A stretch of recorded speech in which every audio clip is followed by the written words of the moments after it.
আষাঢ় মাসে মৃগশিরা নক্ষত্রের 3 পদ অতীত হলে চতুর্থ পাদে আত্রা নক্ষত্রের প্রথম পাদের মধ্যে পৃথিবী মাতা বা ধরিত্রী মাতা রজস্বলা হন।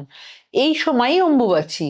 দেবী কামাখ্যার রক্ত বস্ত্র ধারণ করলে কি হয় জানেন কি? প্রতি বছর অম্বুবাচীর সময় 3 দিন দেবী মন্দির বন্ধ থাকে।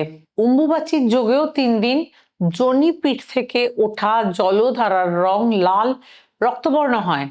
সেই সময় শিলায়ত পিঠের ওপর চাপানো থাকে নতুন বস্ত্র, ঢাকা দেওয়া সেই বস্তু তখন লাল হয়ে যায়।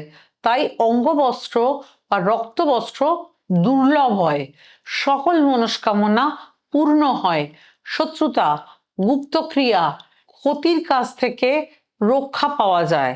আর প্রত্যেকবারের ন্যায় এবারেও আমার সকল ক্লায়েন্টদের সামান্য পরিমাণ হলেও অঙ্গবস্ত্র ও প্রসাদ দেওয়া হবে।